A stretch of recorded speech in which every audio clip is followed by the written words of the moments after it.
Aleluia! Nós vamos, nessa noite, prosseguir com o nosso estudo ao livro de Hebreus. Já quase chegando na metade do livro, nós estamos numa caminhada boa aí, chegando já quase na metade, logo vamos estar, quem sabe até o meio do ano, a gente termina esse livro, né? Livro precioso que nós temos aprendido muita coisa nesses dias. E já agora eu já peço para você abrir a sua Bíblia em Hebreus. Nós vamos parar no capítulo 6, no verso 8, mas nós vamos começar no capítulo 5, verso de número 11. Nós queremos aí aprender algumas coisas importantes sobre esse livro, que nos leva aí então a meditar sobre algumas coisas, e eu quero lembrar com você o contexto do que está acontecendo aqui, para a gente não se perder no nosso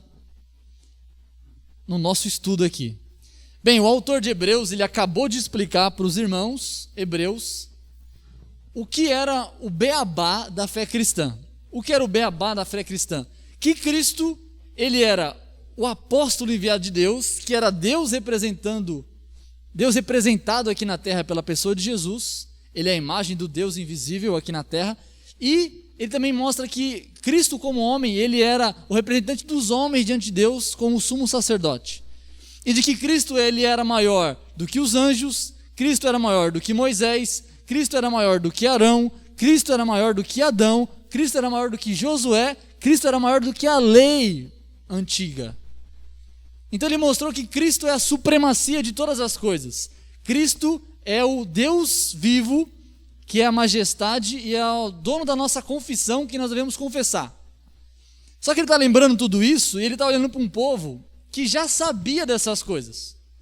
E aí nesse momento, quando ele olha para isso, ele está explicando os primórdios da fé, as coisas básicas, os elementos, as colunas da fé cristã, que centraliza na vida de Cristo, na pessoa de Cristo.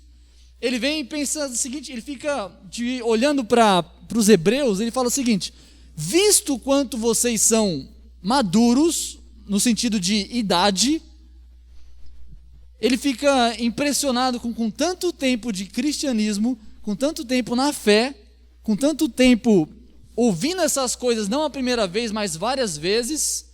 Ele olha para eles e fala assim: cara, se vocês estão nessa situação de eu ter que ensinar novamente os primórdios, as bases, os fundamentos da fé cristã, vocês são, desculpe a palavra, retardado. E quando eu falo a palavra retardado, não é uma palavra no sentido vulgar, de que é uma ofensa gratuita, simplesmente eu quero ofender vocês, mas no sentido original da palavra. Retardado é aquele que é devagar, aquele que é lento, aquele que está fora do tempo, ele está atrasado em todas as coisas. Então retardado nesse sentido é justamente aquele que tem aparência de velho, tem aparência de maduro, mas na verdade tem comportamentos de uma criança. A sua mente, as suas atitudes, o seu comportamento não é de alguém maduro, é só aparência. Então ele está olhando para isso, ele está indignado, ele fala o seguinte: gente, vocês estão sendo crentes retardados. E esse é justamente o tema da mensagem de hoje, o crente retardado. E nós precisamos aprender, justamente com esse alerta que o autor de Hebreus faz aí, a gente pensar a não sermos como um homem daqui da foto. Você vê aí um jovem barbudo, né, grande, e aí sendo carregado pelos seus pais. É uma grande ilustração do que é de fato a questão de não ser maduro, mas imaturo. Nós como cristãos precisamos ser cristãos maduros. Essa é justamente a crítica que ele vai fazer aqui. Vocês são cristãos maduros? Vocês são cristãos experimentados? Vocês estão ouvindo muitas coisas há muito tempo. Será que vocês cresceram nisso tudo? Ou vocês continuam sendo meninos na fé? Então eu quero compartilhar com você justamente isso, lendo isso no texto, aí no versículo de número 11. Olha só o que diz. Vamos ler juntos? Eu quero ler até o versículo 14, que diz assim: do qual muito temos que dizer, de difícil interpretação, porquanto vos fizestes negligentes para ouvir. Porque devendo já ser mestres pelo tempo, ainda necessitais de que se vos torne a ensinar quais sejam os primeiros rudimentos das palavras de Deus. E vós haveis feito tais que necessitais de leite e não de sólido mantimento. Porque qualquer que ainda se alimenta de leite não está experimentado nas palavras da justiça, porque é menino. Mas o mantimento sólido é para os perfeitos, os quais, em razão do costume, têm os sentidos exercitados para discernir tanto o bem como o mal.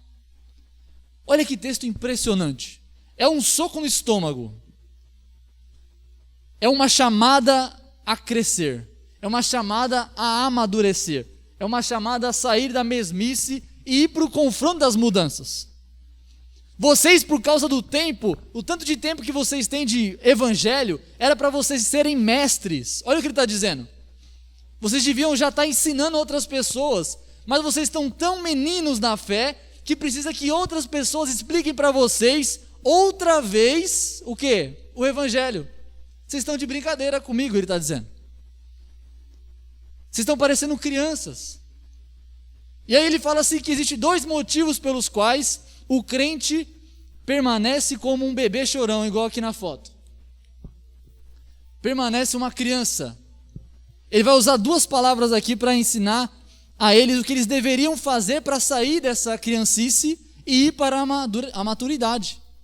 E a primeira palavra que ele usa é justamente negligente. O motivo de vocês permanecerem como crianças na fé, na vida espiritual, é porque vocês são negligentes. A pergunta é, negligentes no quê? Negligentes para ouvir. Para ouvir. O que estava acontecendo é que eles tinham bastante tempo de evangelho. Provavelmente eles participaram dos cultos, dos ensinos, das exposições que os apóstolos, os presbíteros faziam à igreja. Mas o que acontecia é que eles não davam ouvidos ao que eles ouviam. Não é simplesmente o fato de ouvir sonoramente, como vocês ouvem o som da minha voz nesse momento.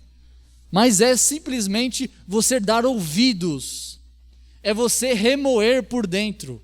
Jesus, no Sermão da Montanha, ele faz questão de explicar bem essa questão.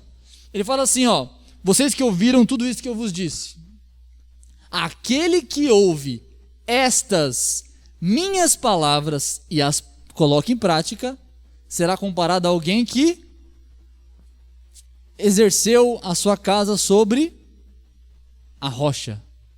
Então ele está dizendo o quê? Não é só ouvir, tem que ouvir o quê? As minhas. E fazer o quê? Executar as palavras que eu vos ensinei. Então dar ouvidos é mais do que simplesmente deixar alguém falar a você. Não é simplesmente alguém soltar um som, mas é você entender a mensagem que te é enviada.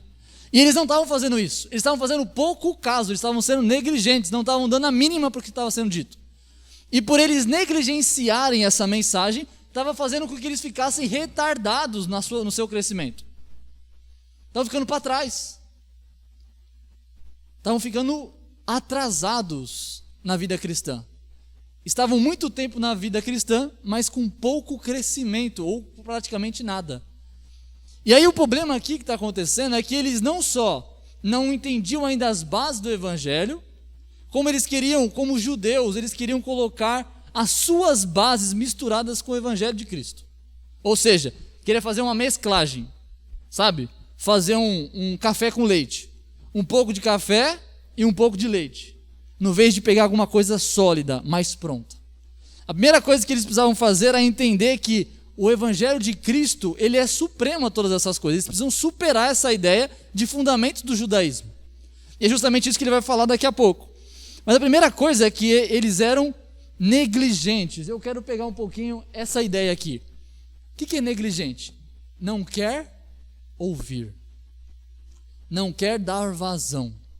É a necessidade que a igreja tem para amadurecer, é ouvir as palavras do evangelho. É necessário que a igreja ouça o que Deus quer dizer através da sua palavra. Só há possibilidade de crescimento espiritual se nós darmos ouvidos a que o Senhor quer nos dizer e direcionar. Porque senão nós ficamos paralisados. Uma criança que não ouve é uma criança também que não fala. Uma criança que não ouve também não é uma criança que consegue desenvolver. Por quê? Tudo que nós aprendemos, tudo que nós falamos, tudo que nós reproduzimos é com base no quê? Naquilo que nós aprendemos pelo ouvir e o ouvir da palavra de Deus. Esse é o que gera fé no nosso coração, é isso que gera mudança e também direcionamento. Como nós vamos saber como agir se nós não ouvirmos o direcionamento do nosso Deus, do Senhor Jesus Cristo? Então nós não podemos deixar de ouvir, nós não podemos deixar de prestar atenção, de entender que é importante, de entender que é mais do que relevante, é fundamental para nossas vidas ouvirmos o que Deus quer falar aos nossos corações. Para isso é necessário ler a tua Bíblia. Gosto de uma frase que Augusto Nicodemos diz: você quer ouvir a voz de Deus? Leia a sua Bíblia. Você quer ouvir a voz de Deus em forma audível? Sabe o que você faz? Leia a sua Bíblia em voz alta. É isso que a igreja precisa para amadurecer, precisa ouvir. A segunda coisa que estava fazendo eles se tornarem crianças espirituais era a sua falta de exercício. Olha só que interessante. A ideia que o autor traz não é de um marmanjo pendurado no seio da sua mãe, mamando por aí. Não é essa a imagem que ele traz. A imagem que ele traz na sua apresentação da imaturidade dos hebreus é uma criança com cara de adulto, mas que não desenvolveu o corpo. É literalmente como eu coloquei aqui na foto. Uma cara de adulto, mas um corpo de criança. Porque o que ele está dizendo é que o motivo pelo qual eles não cresceram não é só porque eles não ouviram, mas também porque eles não exercitaram, porque eles não mudaram a sua dieta. Qual que é a dieta? Se você olhar bem aí, no versículo 14 vai falar sobre o leite. Eles tomavam o leite. Eu tenho um amigo meu, que ele, na época que nós éramos pequenos, a gente só queria, como toda criança, só queria viver de danoninho, né? Danoninho e miojo, era a ideia nossa que eram os melhores alimentos para se comer, é o que a gente mais gostava. E aí, quando a gente pensava em fazer isso, minha mãe virava para a gente e falava assim, ó, lembra do seu amigo? Ele era bem baixinho assim, comparado a todos nós, ele chamava Mateuzinho, justamente porque ele era pequenininho. E aí ela falava assim, sabe por que ele não cresce? Porque ele só come danoninho e come miojo. E era verdade. Toda vez que tinha na casa dele, o almoço dele era miojo e danoninho. A janta era miojo e danoninho. E de fato ele era menor, ele era mais fraquinho de todos nós. Porque a alimentação tem muito a ver com a nossa desenvoltura. Vá, por exemplo, em crianças lá na África que não têm, de fato, nutrientes suficientes para o seu corpo por falta de comida. O que acontece com eles? Muitas vezes eles já são da idade de 20, 25 anos, mas eles têm o corpo de uma criança. Porque é necessário um alimento mais sólido. É necessário mudar a alimentação, não só um leite levinho na boca, como é o início que todos nós temos no Evangelho. Mas é necessário então que nós engrossemos nossas gargantas para comer algo mais sólido. Dê a uma criança, por exemplo, um feijão para você ver. Um recém-nascido, um feijão. Você vai ver o dia inteiro ele com diarreia para todo lado. Por quê? Porque ele não suporta esse tipo de alimento. É muito forte para ele. Precisa ser o quê? Precisa ser leite. Então ele está dizendo o quê? Vocês estão numa estatura de pessoas que só comportam leite. Se eu trouxer para vocês um mantimento mais sólido, vocês vão jogar tudo para fora. Em outras palavras, é isso. O que vocês precisam fazer é exercitar, começar a ouvir. E ouvir então e praticar. Praticar é justamente o exercício. Veja nós como pessoas grandes. O que nós precisamos para manter esse corpo já em estado de maturidade? Você pega uma colher e não está com um grão de feijão apenas. Hoje a esposa fez feijão, você enche a colher, você come o quê? Alguns são mais desesperados, não bota só uma colher e mastiga e engole. Bota 3, 4 para depois mastigar e engolir. Assim deve ser. E quando ele fala de maturidade aqui, é porque os judeus estavam vivendo um momento qual? Que eles não conseguiam engolir o quê? As tribulações que eles estavam vivendo. Eles não conseguiam engolir as dificuldades no evangelho que eles estavam passando. Eles não conseguiam engolir a situação difícil deles pedirem e muitas vezes não serem atendidos. Eles não conseguiam engolir as dificuldades de ser um cristão e resistir ao pecado. Eles não estavam conseguindo engolir coisas sólidas da maturidade. Porque crianças não têm esse tipo de capacidade. E é justamente isso que nós precisamos entender. A criança, quando ela não é madura, ela perece por falta de exercício. Ela não consegue suportar coisas porque o seu corpo não corresponde. Você imagina essa criança levantando esse peso que está mostrando na imagem. Esse é o peso das pessoas mais maduras podem carregar. Crianças não levam mochilas. Quem leva as mochilas das crianças? Os pais. Os pais são mais treinados. Então a necessidade é que elas vão gradativamente crescendo e exercitando mais, com alimentos mais sólidos, a sua vida com Cristo. E assim possam se nutrir e crescer espiritualmente. Existe uma coisa que nós precisamos entender, que é os efeitos da imaturidade. Os efeitos da imaturidade são alguns, mas eu quero citar 3. Quando você é uma criança, espiritualmente, existem algumas coisas que acontecem que a gente precisa tomar cuidado, para que a gente venha fugir da imaturidade. A primeira delas é que crianças, elas não sabem discernir entre o bem e o mal. Crianças não sabem, por elas não terem entendimento, igual os hebreus não estavam tendo entendimento para ensinar, e nem para aprender as coisas e engolir as coisas mais sólidas do evangelho, coisas mais do que básicas. Então eles poderiam cair no engano de qualquer um.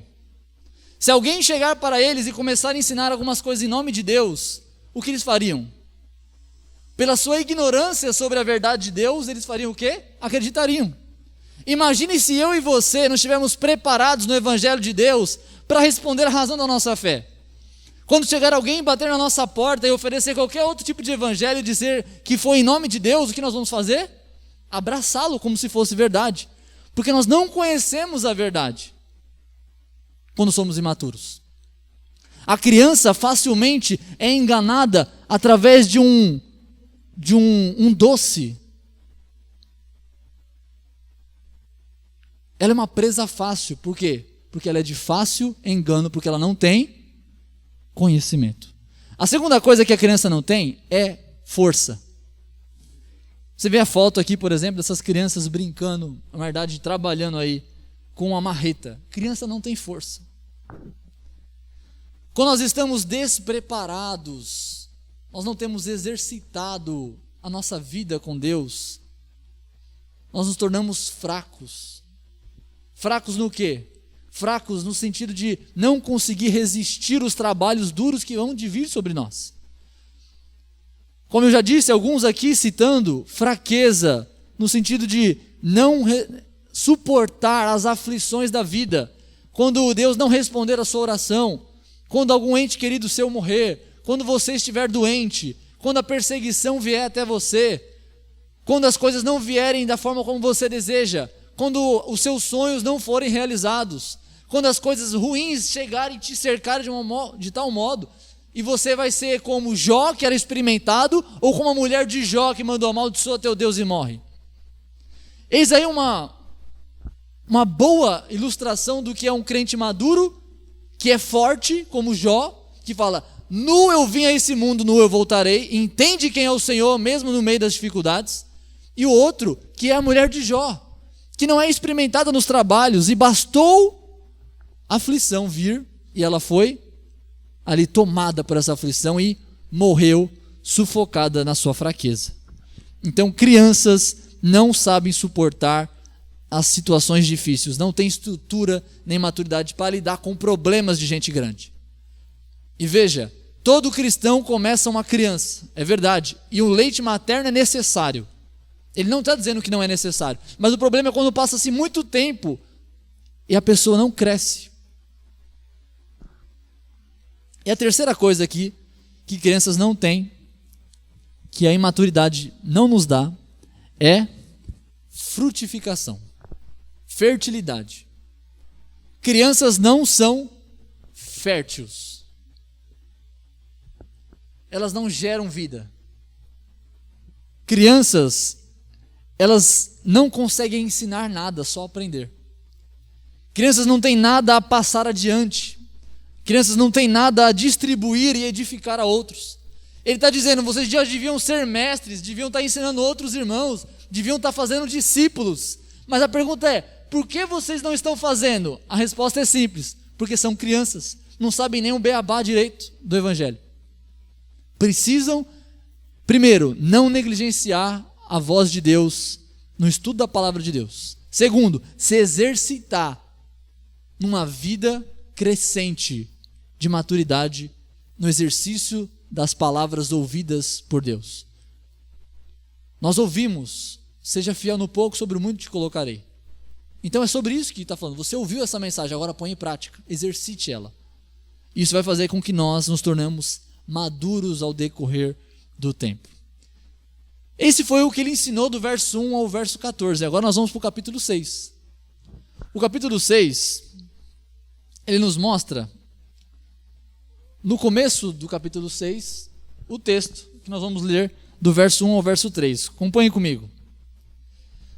Pelo que, deixando os rudimentos da doutrina de Cristo, prossigamos até a perfeição, não lançando de novo o fundamento do arrependimento de obras mortas e de fé em Deus, e da doutrina dos batismos, e da imposição das mãos, e da ressurreição dos mortos e do juízo eterno. E isso faremos se Deus o permitir. Depois de ele citar a necessidade de crescimento espiritual para os hebreus, através de ouvir e não negligenciar a voz de Deus, e exercitar naquilo que eles ouvem da palavra de Deus, aqui ele começa a mostrar para eles que eles precisam, para crescer, eles precisam deixar os rudimentos básicos e avançar. Deixar não significa abandonar. Deixar significa permanecer neles, mas ir mais à frente deles. É o quê? Exercitar-se neles. Crescer em cima deles. Eles são rudimentos. O que é rudimento, querido? É a base. Rudimento é o que sustenta toda a construção. É o alicerce. E então ele mostra aqui os alicerces que estavam em conflito entre os cristãos e os judeus. Eles tinham um conflito de fundamentos.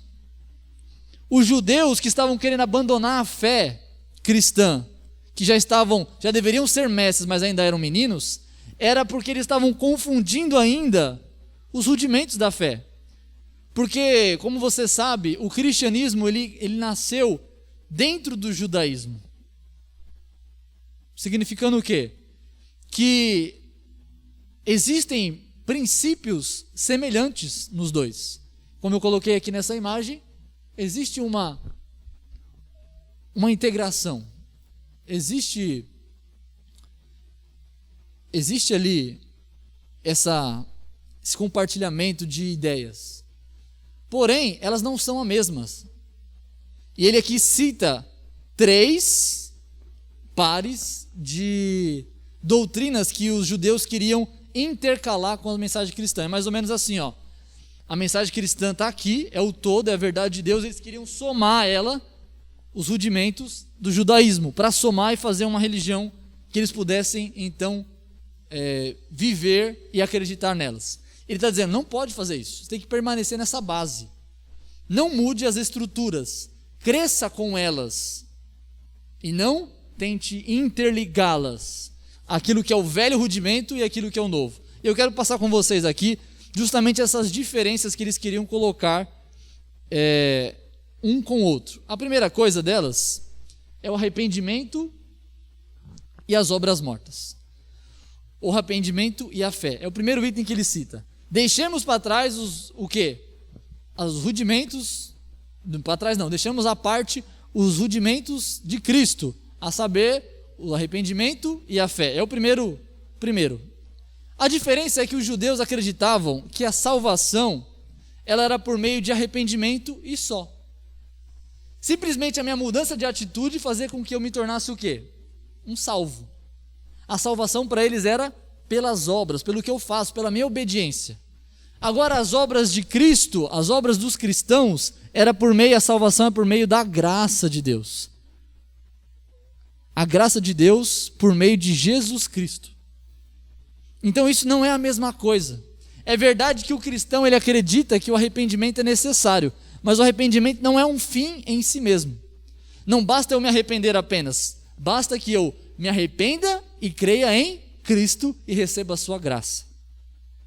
Então não dá para você intercalar as duas coisas. Ou é uma ou é outra. Por isso que a graça é diferente da lei.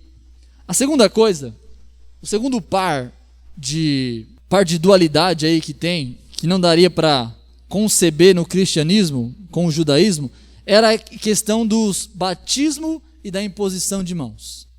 Esses são os rudimentos.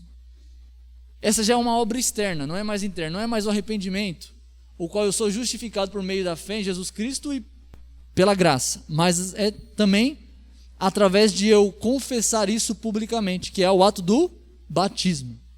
O ato do batismo, ele pelos judeus era um ato de purificação.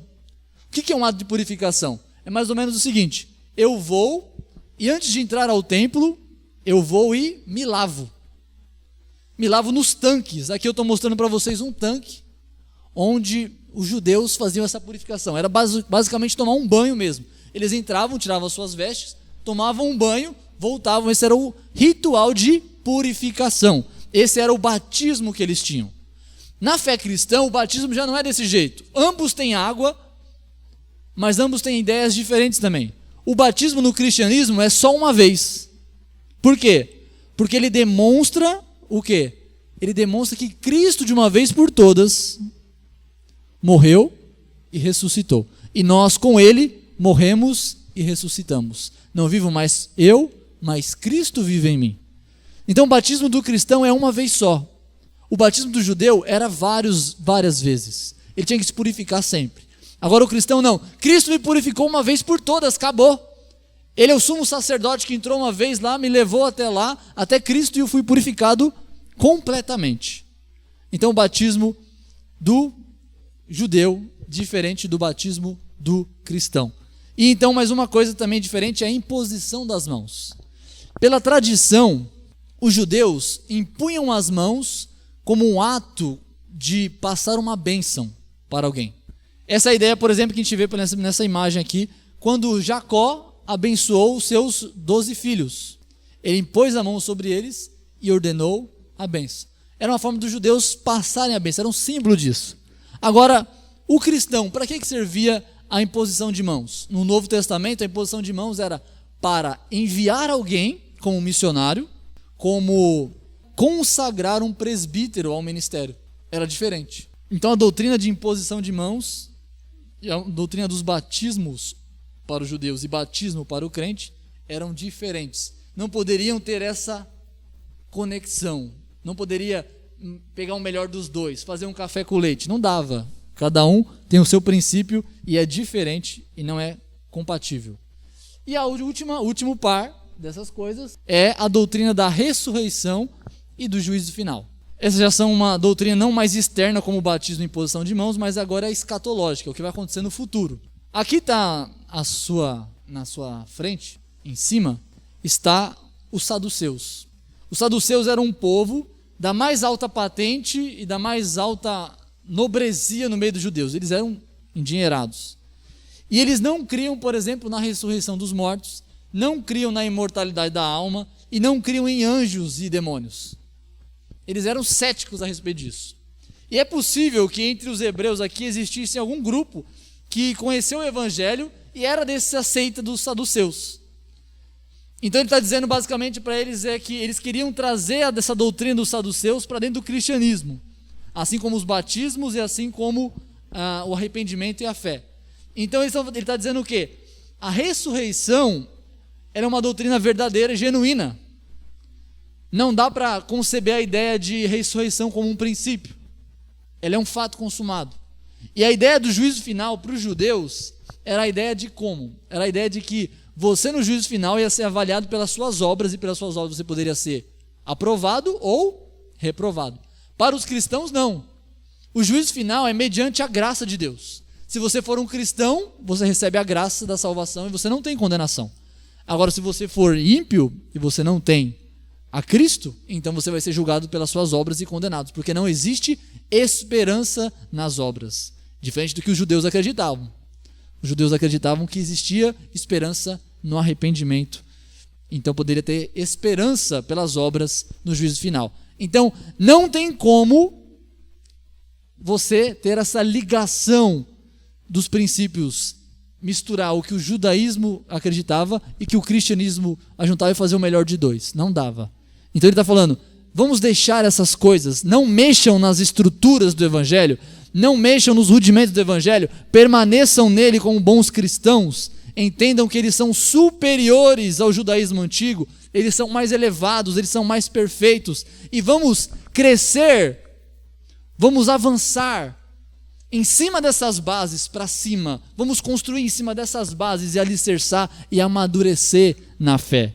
Então ele vai para o versículo agora, de número 4, que é um texto bem polêmico, que eu quero gastar um tempinho com vocês nele, que diz assim: porque é impossível que os que já uma vez foram iluminados e provaram o dom celestial e se fizeram participantes do Espírito Santo e provaram a boa palavra de Deus e as virtudes do século futuro e recaíram, sejam outra vez renovados para arrependimento. Pois assim quanto a eles, de novo, crucificaram o Filho de Deus e o expõem ao vitupério. Porque a terra que embebe a chuva, que muitas vezes cai sobre ela e produz erva proveitosa, para aqueles por quem é lavrada e recebe a bênção de Deus. Mas a que produz espinhos e abrolhos é reprovada e perto está da maldição. O seu fim é ser queimada. Veja, depois dele falar sobre o desenvolvimento do cristão, de exortar eles a permanecer nos rudimentos da palavra de Deus, na doutrina correta e amadurecer nessa doutrina correta, ele dá uma ameaça. O tom aqui é de ameaça. Ele fala o seguinte, em duas instâncias ele diz o seguinte: se vocês agirem e saírem dos rudimentos de Deus e abrirem mão sabendo que ele é verdadeiro e forem para de volta ao judaísmo, vocês não têm volta. Não existe mais arrependimento que possa salvar vocês. Esse caminho da apostasia, o que é apostasia? Você conhecer algo, participar de algo, entender algo e se voltar com rebeldia a esse algo. Esse algo, no caso, é o cristianismo. Ele fala assim: se vocês agirem com essa apostasia e forem de volta para os velhos preceitos do judaísmo, não existe mais sacrifício que possa salvar vocês. É um caminho sem volta. A outra mensagem que ele traz é para aqueles que estão no caminho correto, aqueles que são cristãos. Para aqueles que estão no caminho com Cristo, existe a evidência de que vocês estão no caminho correto, que é os frutos. Vejamos isso no texto. O texto aqui, muitas vezes, olhando de maneira superficial, você pode pensar assim que o texto está dizendo que aqueles que já pertenceram e já foram crentes fiéis e foram salvos uma vez em Cristo, podem então ser reprovados, no sentido de ganhar a salvação e de repente mudar a sua forma de viver, a sua forma de andar e então perder a salvação. Mas não é isso que o texto está dizendo. O texto está dizendo sim de pessoas que, por causa da sua apostasia, comprometeram sua salvação. É verdade, que ele vai dizer assim, ó, é impossível, não é que dá certo de algum jeito, não existe uma solução, é impossível. Impossível o quê? Que aqueles que já foram iluminados, o que é iluminado, querido?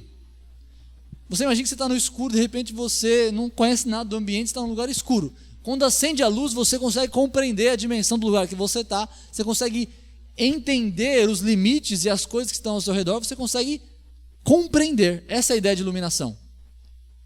Uma vez que vocês entenderam o Evangelho, foi clareado na mente de vocês o Evangelho de Cristo, vocês provaram o dom celestial, vocês viram as coisas que não são da terra, mas são do céu, e vocês se fizeram participantes do Espírito Santo, viram o mover do Espírito Santo na igreja, e provaram uma boa palavra, a verdade do Evangelho foi pregada a vocês, e vocês viram as virtudes do século futuro, aquilo que vai vir sobre nós, como o juízo final, e a salvação e a glorificação em Cristo Jesus, e vocês recaírem nisso tudo, não tem mais volta. Ele não está dizendo para pessoas que já foram salvas, ele está dizendo para pessoas que viram toda essa verdade, mas não, por algum motivo, por alguma coisa, não quiseram permanecer nesse caminho, que é o caso desses judeus. Eles estavam vivendo um momento de perseguição, eles estão olhando e estão avaliando, será que vale a pena o cristianismo? Ou será que é melhor a gente voltar para o judaísmo, que a gente vai ser menos perseguido e a gente vai ter uma vida mais confortável? Eles estão fazendo essa pergunta. Ele está falando, se vocês, ameaça, optarem por, depois de conhecer todas essas verdades do Evangelho, optarem por apostatar da fé, irem para outro caminho, vocês não têm mais solução. Se ele estivesse falando de perder a salvação, queridos, como a doutrina arminiana defende, a contemporânea, de que você, a partir do momento que você peca, você perdeu a salvação, e o texto que diz isso seria esse texto, por exemplo, a gente teria que argumentar então que uma vez pecando em Cristo, não existe mais salvação para ninguém. Porque o texto fala assim que é impossível. Por quê? Porque é como se você de novo crucificasse o Filho de Deus e o expusesse ao vitupério. Ele não está dizendo sobre uma vida de pecado. Ele não está falando de uma vida de alguém que já foi salvo. Ele não está falando para alguém que já é um crente em Jesus Cristo. Ele está falando para alguém que conheceu o Evangelho, como os fariseus conheceram, como os homens que andaram com Cristo, como Judas, por exemplo, viram toda aquela verdade do Evangelho, mas fizeram o quê? Não quiseram andar naquele caminho. Você vai dizer para mim, por exemplo, que Judas já foi salvo alguma vez? Judas nunca foi salvo. A evidência disso está no Salmo 22, que conta a história de Judas, antes dele nascer. A outra coisa também que evidencia é que os evangelhos sempre dizem que ele sempre foi ladrão. Judas nunca foi um convertido. Judas é o típico que Hebreus está ilustrando aqui. Outros também, como por exemplo Pôncio Pilatos. Pôncio Pilatos é alguém que viu que Cristo era inocente, viu que Cristo era alguém diferenciado, viu toda a situação, foi clareado pela sua esposa que lhe falou sobre Jesus. Ele vendo que ele era realmente um cara diferenciado, ele falou assim, eu vou lavar minhas mãos, não vou fazer parte disso. Esse conheceu, foi iluminado, provou o dom, ouviu a palavra, mas ele não quis. A palavra apostasia, ela é muitas vezes dada para, sabe quem? Para o anticristo. Se nós dissermos que esse texto fala sobre perda de salvação, nós vamos ter que dizer que o anticristo, ele vai vir e vai se converter, e depois ele vai se apostatar e virar o diabo. Mas a gente sabe que isso não é verdade. O anticristo, ele vai sim participar por dentro da igreja, ele vai se infiltrar dentro da igreja, mas ele nunca foi da igreja. E a apostasia dele vai ser que ele, conhecendo toda a igreja, participando de toda a igreja, ele vai se rebelar contra a igreja. Não é de alguém salvo, é de alguém que nunca foi. Essa é a questão, a ameaça é justamente essa. vocês, judeus, ele está dizendo aqui, vocês judeus que estão querendo, flertando com a apostasia, flertando em pensar que, mesmo conhecendo a verdade do evangelho, eu prefiro aquele, para vocês não tem mais solução. Ele está dizendo da típica blasfêmia contra o Espírito Santo. Você lembra daquele episódio onde os fariseus diziam assim, ele expulsa demônios pelo nome do príncipe dos demônios. Lembram disso? E aí o que Jesus fala? Qualquer insulto dado ao filho e ao pai lhe será perdoado. Mas qualquer que blasfemar contra o Espírito Santo, esse não lhe será perdoado. É disso que ele está falando nesse texto. É sobre a blasfêmia contra o Espírito Santo. Porque uma vez você feita essa blasfêmia contra o Espírito Santo, que é o ato de incredulidade em Jesus Cristo, o ato de você saber quem Cristo é, mas você não querer confiar nele, é justamente o ato que é impossível reverter. É impossível, porque você teria que, Cristo deveria morrer de novo, deveria ser feito o sacrifício novamente, para que você pudesse ser redimido. E Cristo não vai voltar mais uma vez, ele já fez de uma vez por todas, e foi dado aí a nós essa questão. Então a primeira é, existe um caminho sem volta, o caminho da apostasia. Não vão por esse caminho, porque ele não tem mais volta. A segunda lição que ele traz aqui é a partir do versículo 7, que a gente lembra, por exemplo, da parábola que Cristo fez do semeador. Quem lembra dessa parábola? A parábola do semeador é aquela que ele sai a semear e ele joga no meio do caminho, os pássaros vêm e comem, ele joga no meio dos pedregais, que tinham pedras e sufocaram, ela cresceu, mas logo não teve raiz em si mesmo e morreu, jogou entre os espinhos, foi sufocada e morreu, e jogou numa boa terra. O texto aqui parece nos fazer menção às sementes que foram jogadas em várias terras, a saber, a terra boa e a terra ruim. No versículo 7 ele fala sobre a terra boa. Olha só, porque a terra que embebe a chuva, que muitas vezes cai sobre ela e produz erva proveitosa, que cai sobre ela e produz erva proveitosa para aqueles por quem é lavrada, recebe a bênção de Deus. Está falando o quê? Existe uma terra, essa terra ela embebe água da chuva, então existe irrigação, e existe a pregação do evangelho, que é a semente. O problema que está dizendo é que a terra não está na semente. A semente é boa, é a semente da palavra. A chuva é o crescimento na igreja, que nos nutre, que nos amadurece para crescermos e darmos fruto. Mas o problema está justamente na terra. A terra pode ser boa ou pode ser ruim. Veja que as mesmas condições de chuva e também de lançar a semente foi sobre o versículo 8, que fala sobre aqueles que não produzem coisas boas. Olha só, mas o que produz espinhos e abrolhos é reprovado e perto está da maldição e o seu fim é ser queimado. Ele está dizendo o que em outras palavras? O problema estava na terra. A terra boa é aquela que foi salva por Cristo Jesus. E Cristo fez com que aquele coração se tornasse um coração bom para receber a palavra e desse frutos. 30, 70 e 100 vezes mais. Mas aquele que é uma terra dura, com pedras, ou uma terra com espinhos, ou uma terra que é, como nós falamos aqui, negligente, como a terra que caiu no meio do caminho e foi comida pelos pássaros, essa não há de produzir nada, não há de produzir frutos. E se produzir alguma coisa é espinhos e abrolhos. O que é espinhos e abrolhos? Esses negócios que a gente vê aqui na igreja, por exemplo. Carrapicho, né? Tiririca, essas coisas mais. São coisas que não servem para nada. São coisas inúteis. É uma terra maldita. É uma terra que o fim dela é ser maldita e ser queimada. Ele está dizendo o seguinte: para aqueles que estão em Cristo, não existe perda da salvação. Porém, aqueles que estão em Cristo vão dar frutos. Eles vão dar resultados da semente. Eles vão receber a bênção de Deus. Então, por um lado, aqueles que escolhem um caminho errado, eles não têm volta, porque eles apostataram da fé em Cristo. Por outro lado, aqueles que permanecem no caminho com Cristo, eles vão dar evidências da sua salvação, que vai ser o quê? Produção de erva proveitosa.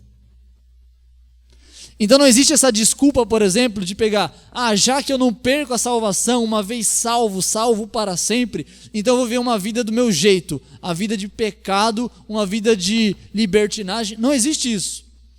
Porque uma vida que vive em pecado e só gera abrolhos e espinhos, não é uma vida que foi salva. Então é um engano. Achar que alguém que foi salvo e pode viver do jeito que quer, é um engano de uma terra que não frutificou. Porque a evidência de que alguém foi salvo é que ela vai gerar erva proveitosa. Vai gerar frutos dignos de arrependimento. O que nós aprendemos então nessa noite? A meninice espiritual, ela é uma doença e precisa ser tratada. Querido, se você está ouvindo o evangelho sempre e não está produzindo frutos, você precisa repensar o quanto você está dando vazão ao que está sendo dito para você, o quanto você está ouvindo da voz de Deus e o quanto você está exercitando a sua fé. Porque a meninice, ela é os primeiros tempos que nós recebemos o evangelho. É verdade, nós somos como crianças, somos carregadas até aprendemos a andar. Mas o rumo natural da fé cristã é uma criança rejeitar, depois que ela assume um crescimento, ela abandonar o leite por uma papinha, e de uma papinha para uma comida amassada, de uma comida amassada, uma carne, e assim por diante. Ela ir crescendo o seu alimento e crescendo também a sua estatura. Então, se você é um menino espiritual, se você não sabe lidar com essas coisas, reveja quanto você está ouvindo a voz de Deus e quanto você está exercitando aquilo que você ouve de Deus. Segundo, negligência no ouvir e no praticar gera retardo espiritual. É você ter 50 anos de crente e não aprender coisas básicas do evangelho, como perdão, como ser generoso na obra de Deus. O que eu mais vejo ultimamente é ver cristão imaturo. E olha só, cristão imaturo de muitos anos de crente. Esse é um problema muito sério, queridos, muito sério. É o que está fazendo muitas vezes a igreja ser difamada por aí. Porque tem gente que tem 50 anos de crente, eu estou usando um número grande aqui, mas que seja 10 anos de crente, 5 anos de crente, que continua com a vida mundana, que continua ainda sendo apaparicado, enquanto deveria tomar uma surra para crescer. Como deveria aumentar a forma como ouve o evangelho para poder amadurecer, para que ela pudesse suportar melhor as dificuldades que vem na vida. O cristão experimentado, ele passa por dificuldades, ele aprende com as dificuldades, ele não desanima. Crentes que desanimam fácil só mostram que eles são meninos. Crentes que passam por dificuldades na vida e eles deixam de seguir a Cristo com intensidade, mostram que eles são crianças. Crentes que ouvem alguma situação que acontece no meio da igreja e ele fica desanimado a vir para a igreja, mostra que ele é uma criança. Crente que olha e espera algum resultado, ou espera alguma coisa e não vê nada acontecendo e ele fica raquítico. Ele está negligenciando o bom alimento que Deus tem disponibilizado para a igreja. Terceiro, meninos espirituais são de fácil engano, são fracos e infrutíferos. Cuidado com isso. Cuidado com isso. Quarto, precisamos avançar no crescimento espiritual, alicerçando as bases e não as trocando. Não tentemos adicionar nada ao evangelho. Não tentemos enfeitar o evangelho. Não tentemos colocar aquilo que nós temos dentro de nós, projetarmos no evangelho. Não, abre mão de tudo que você tem e receba o evangelho. Então nós não temos que trocar as bases, nós temos que aceitar as bases, entender as bases o mais rápido possível. E não sempre alguém ter que o tempo todo ensinar a base tudo de novo para você. Nós temos que avançar crescer, amadurecer. Quinto, salvação não se perde, ela só se ganha. Se salvação fosse conquistada pelas nossas mãos, talvez poderíamos perdê-la. Mas como elas não são conquistadas pelas nossas mãos, elas são dom gratuito de Deus, são um presente de Deus, então nós só recebemos. Nós não temos como jogar fora.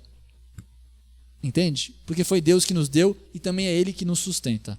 Sexto, o caminho da apostasia é sem volta. Cuidado.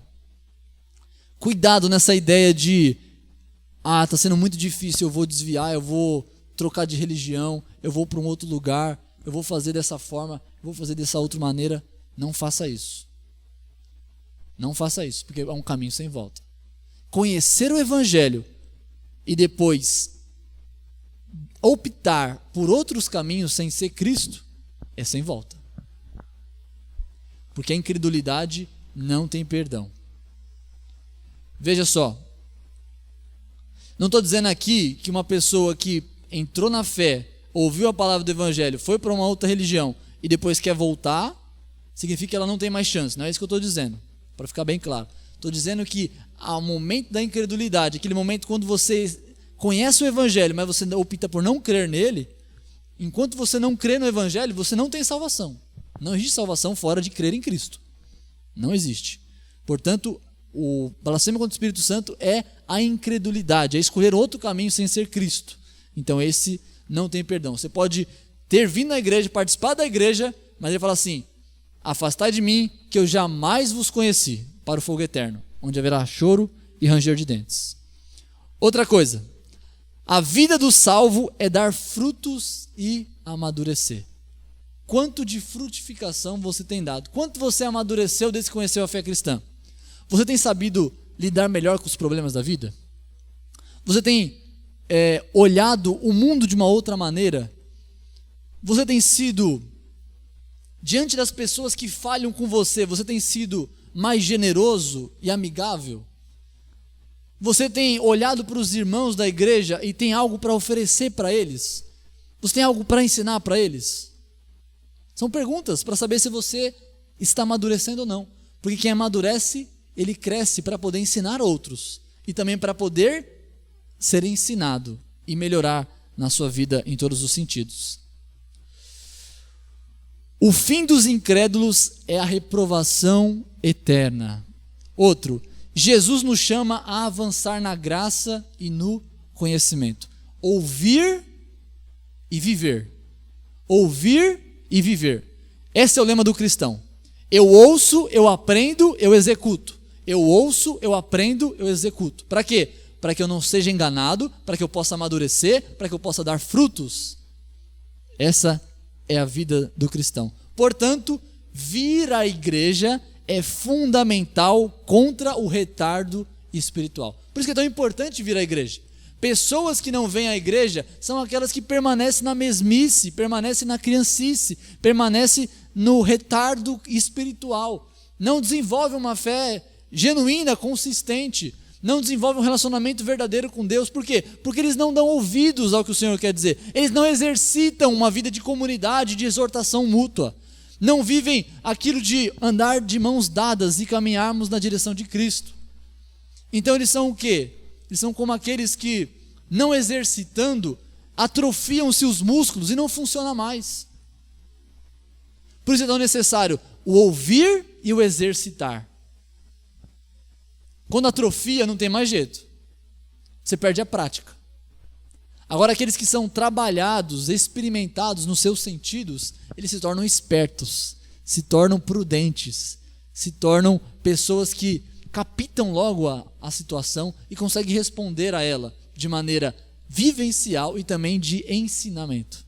Conseguem ensinar como também se colocar naquele lugar e viver uma vida ali segundo Cristo. E último, ouvir palavras de exortação é necessário para o crescimento. Esteja sempre aberto a ouvir o que Deus tem para dizer para você segundo as Escrituras. Esteja sempre aberto a ser exortado, a ser corrigido pelaquilo que Deus fala na sua palavra, para que você possa crescer e exercitar na sua fé e não ser uma criança, não ser um crente retardado, mas ser um crente maduro e sensato. Amém? Glória a Deus. Vamos orar. Feche os seus olhos. Vamos falar com Deus. Pedir a Ele graça, sabedoria, para que possamos ser mais maduros, mais adultos, não marmanjos sendo carregados por outros, não sendo aqueles que precisam que outros nos ensinem, mas sendo aqueles que são ensináveis, sim, têm um coração ensinável, mas também tem muito conteúdo para oferecer para outros, que sejam talvez mais novos, mais neófitos, que sejamos aqueles que são experimentados nos sentidos, têm experiência com Deus, têm vida com Deus, que sejamos aqueles que não optam por outro caminho sem ser o caminho da verdade e da vida, que é Jesus Cristo. Que sejamos aqueles que têm temor de Deus e que dão muito fruto para a glória de Deus. Pai maravilhoso, Pai bendito, oferecemos esse momento a Ti, Senhor, pedindo que o Senhor nos ensine a sermos maduros na fé, a sermos maduros no nosso relacionamento contigo, a sermos maduros aqui dentro da igreja, a sermos maduros, Senhor, em tudo que fizermos, a não, Senhor, olharmos e pensarmos e considerarmos talvez um outro caminho, mas antes, Pai, que sejamos aqueles firmes em Ti, firmados por Ti, que o Senhor nos dá o crescimento, que não é pelo nosso, é necessário que nós demos ouvidos e exercitamos a Tua palavra, é verdade, mas sabendo que não é só de regar e de semear que se faz o crescimento, mas é o Senhor que dá o crescimento. Por isso pedimos ao Senhor que as nossas atitudes de ouvir, Senhor, e de exercitar aquilo que ouvimos, possa ser, Senhor, abençoada por Ti para que dê frutos, para que dê realmente resultados, para que dê realmente, Senhor, maturidade para nós e para a Tua igreja. Que essa palavra venha entrar nos nossos corações, nos levar a sermos crentes, Senhor, avançados, crentes, Senhor, alicerçados e não retardados no nome de Jesus. Abençoa-nos na Tua graça, no Teu direcionamento, na Tua instrução, no nome de Jesus. Amém. Glória a Deus.